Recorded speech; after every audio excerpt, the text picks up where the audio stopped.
our chances Saturday night to pull out the win, but didn't get it done. Took the lead in the game with 5 minutes left, and couldn't get that last stop on defense that we needed, and unfortunately came up short again. So disappointing. A lot of positive things in that game. Exceptionally pleased with the way the special teams played. It was the best special teams performance of the season. Made some impact plays, recovering the muffed punt return from the opponent. Set the offense up on the 17-yard line, I believe it was, and we blocked a punt for a touchdown. And so some real impact plays that occurred special teams-wise.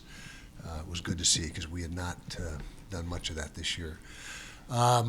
Luke Batari, thought he came in and really provided a spark. Luke, just like last year when he was called upon in the Colorado game, I believe it was, last game of the season, will be the starter this week. Isaac will not be available. And so, for a guy that started the season as the fifth string guy and really didn't have a whole lot of chance to play, just continued to keep himself ready every single week in case.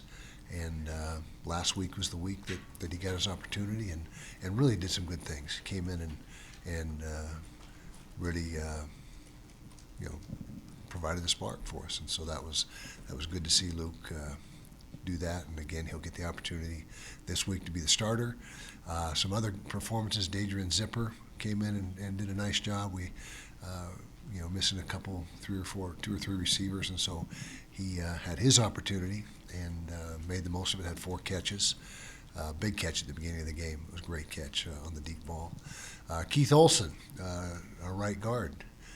Again, where I said after the press conference we were down to our fifth right guard, or fifth guard overall, and he came in and really played well. First opportunity to play as a Ute, and did some good things. So a lot of positives in the game, but again, weren't able to get the win. And now we got Central Florida on the road Friday, so a little bit of a short week. So today we'll be back on the field and practicing as if it was a Tuesday and proceed through our paces during the week. Central Florida, really potent on offense, leading the conference offensively, running the ball exceptionally well, as is the case with any Gus Malzahn team. You're gonna have a strong run game. They're running it for over 250 a week. And another couple hundred throwing the ball, so just over 450 a week of total low. Scoring points, good on third down, good in the red zone. So it'll be a challenge for our defense this week to face that, particularly that rushing attack. So questions? I got Justin's question. You the spokesperson? Okay. Yeah, I guess so. It's a two-parter, too. Two-parter, yeah. Wow. It would seem that the old Pac-12 schools, not just Utah, have had a difficult time adjusting to the Big 12 conference. Do you have any thoughts as to why this is? Also, and I think we all have this question, any thoughts about completing your 21st year with the University of Utah? Okay. Well, it's my 20th year. Are you talking about next year? Oh, next year. Okay. Okay, let's see. First part, Pac-12. Well, Colorado's having no problem adjusting, as Arizona State isn't either. They're both seem to be faring very well. In fact, I believe they're 2 of the 4 teams that still have possibilities to play in the championship game, if I got that right. You okay? Okay. Then there's us, who obviously have our own struggles. Who am I missing? Who else? Arizona. Arizona is pretty much where we are, I guess, in the for the year, and so I don't have a good answer for it. Football's cyclical in a lot of ways, and you just got to do the best you can. But I know that, like I said, those 2, Colorado and Arizona State, are seemingly making a very strong transition. Second part, my 21st year, yeah, I will, obviously evaluate after the season's over, see see what the situation is. But my decision will be made on what's best for the program, not what's best for me. So it'll be completely determined on how I feel this program is best served going forward. And so, yeah, that's where that is. Okay. Kyle, kind of piggybacking off of that decision, you have an offensive coordinator hire that you have to make. You have a transfer class that I'm sure you're thinking about. Will you make that decision after all of those moves are done?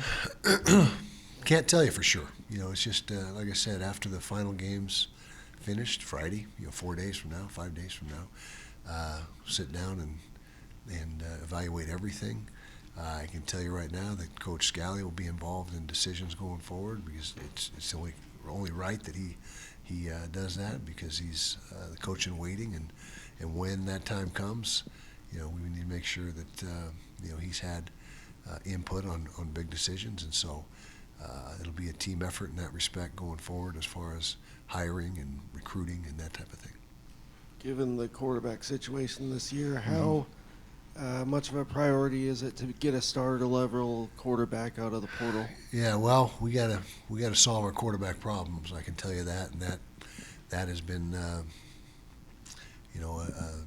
difficult thing this year, and we're now in our 5th QB, and we got 1 left after that. We have 6 total in the program, so Dallin Ingeman will be backing up Luke Batari in this game, and that's all she wrote. After those 2, I don't have a good answer, so we hope it doesn't come to beyond that.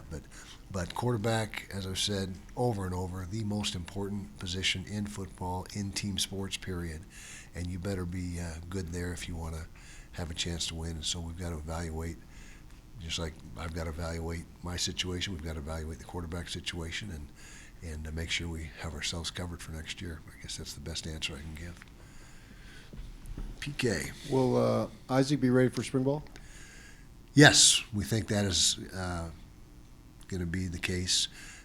There's still a few more evaluations that need to take place, but it's looking like spring ball is in play. Yeah. And then with the transfers, obviously they've already been through the recruiting process.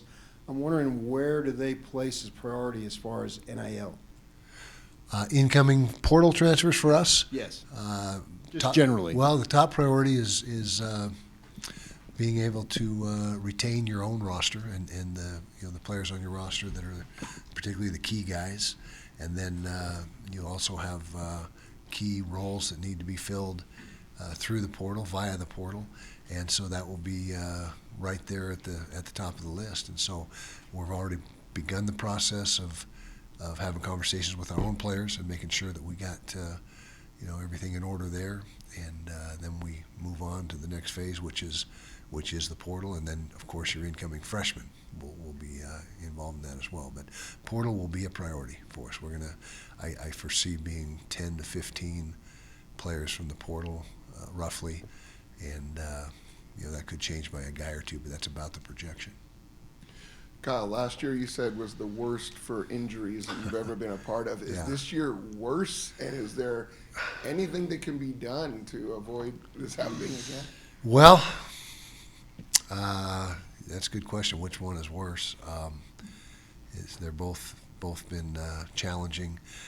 We did make a lot of adjustments in our fall camp and our ramp up to the season, which did pay dividends. We had, like I said, way back when, 70% fewer soft tissue injuries, but the injuries that we're incurring now, I don't know if you can do anything about that through training and all that stuff, but we certainly made a huge step forward in the soft tissue, which last year was a problem big time. And so I'm not a doctor or a physical therapist, but we feel like we're doing everything we can. We have a great strength program that our guys get bigger and stronger, and it's just I really have no great answer other than we looked at it from every angle this year, and we'll do it again after the season and try to continue to make progress in that regard.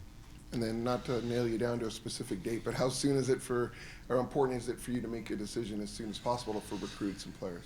Well, with the coach and waiting in place, we already have that discussion with recruits that when that time comes, here's what the plan is, and so it's not like the recruits and our own guys don't know what the succession plan is, and so that takes some of the edge off it, and it would be a whole lot different if we didn't have that plan in place, because then when that time comes, it would be anybody's guess, what's going to happen and who's it going to be, but they know exactly what the plan is, and that again was the real reason for laying down that plan several months ago when it was announced. Kyle, so many coaches, I mean, Nick Saban, Virginia's men's basketball coach recently, they've all sort of not been driven out of the game, but it played a factor, NIL played a factor in their decision. The game wasn't what it was for them, 20 years, some ago, whenever they became head coach. Right. Does that impact your decision at all, the way the game's changed and evolved? I think everything impacts that decision, and NIL is certainly the biggest game changer of them all. With the portal, they're kind of linked together in a way, and players, just the challenge of so much turnover in your roster, and playing for the love of the game now that's kind of a thing of the past. I mean, there's players that love football and would play if there wasn't NIL. I mean, that's not. I'm not saying that, but that seems to have taken a back seat to as far as their decision making anyway. Where am I going to play? It's who's got the best financial opportunity, and I guess you can't blame them. I mean, this is life-changing money for a lot of these guys that their families and everybody will benefit from, and so even it's here to stay. If you don't like it, get out, because it's not going to change, and so adapt or go a different direction, I guess. To kind of follow up on that, Cam was seen on the sideline for the first time in a while in a boot. What I guess have you picked up on in terms of his decision, and how early or soon do you expect him to make a decision on his future? I talked to Cam after the game Saturday, and we are going to visit this week and catch up and touch on that as well. What his plans are, and I have no inside scoop or anything right now as to what he's thinking. He's just just try to give him some space and let him sort things out and decide which direction he wants to go, and so have a better answer after this week.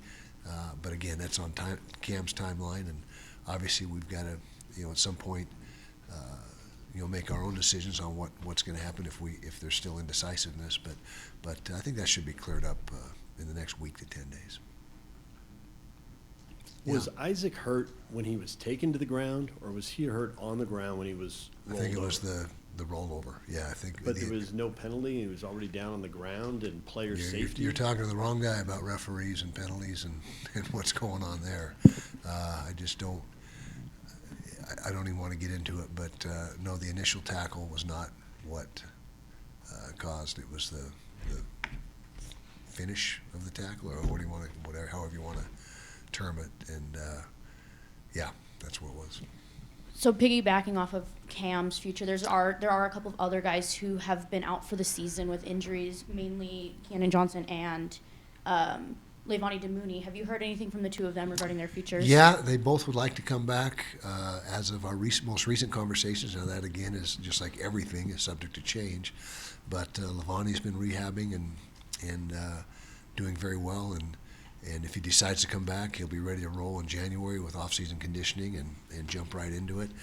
Cannon's a different story. He was very significant injury, and doctors, I've heard some opinions that maybe all the way up until fall camp before he'd be ready to try, and maybe not even quite at the beginning of fall camp. So that's a lot more extensive and a lot more to it than Levani. But they both have indicated that they would love to come back for another year, at least as of our last conversation, which has been a while with those two guys. Following up on sort of the change in college football, it seems like you have a lot of buy-in still on the defensive side of the ball, and that's probably a credit to Morgan Scalley and that staff and their personable, personalities. How much more important is it for your culture the way you build your culture to come from coaches rather than players, just given kind of the way that players have that freedom to leave? Yeah, we do have good culture and buy-in on D, but I feel like we have it on O as well. I don't think there's a division there. I think that we're in pretty good shape overall in that regard. But the coaches, it's constant teaching, just indoctrinating new guys to our culture and how we do things, and more so than before, because like I said, the numbers are what they are. You don't have 80% of your team returning, teaching 20%. You got just over half of your team returning, teaching just under half of the new guys, and so coaches need to jump in and be a big part of that, and it's more so than ever, and I'm sure it'll continue to be exactly that way. That's how it is. Yeah. Kyle, at the beginning of the season, you said you had more energy than you think you might have had at any point in your career. The way the season has gone, where do you kind of gauge where your energy's at looking forward, and kind of in the belief of your energy? Do you feel like if you were to come back next year that you would still have a chance to maybe go out on top or go out on a winning season? Yeah, like I said, it's what's best for the program will be dictated.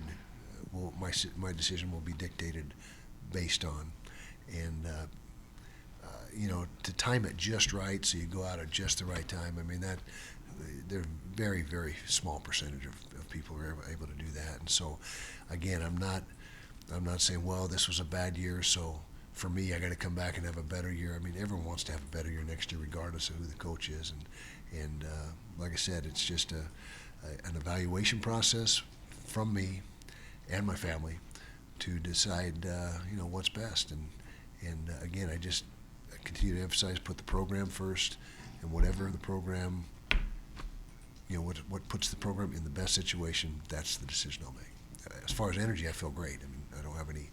It's not like I'm beat down. The season's been a beat down mentally, but physically and just day to day, I've got plenty of gas left in the tank.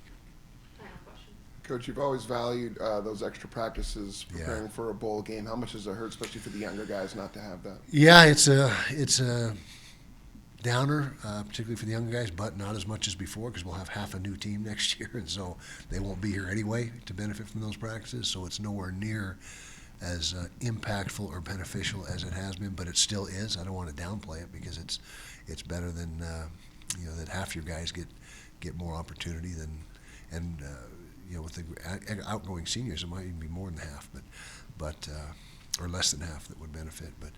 But we don't have it, so there's nothing we can do about that, and just gotta jump into the off-season strength program sooner because of no bowl game, and pretty soon I believe you won't have spring ball either. I think that's going to be a thing of the past within not too long of a time frame, and so but that'll be our next opportunity to work them on the field.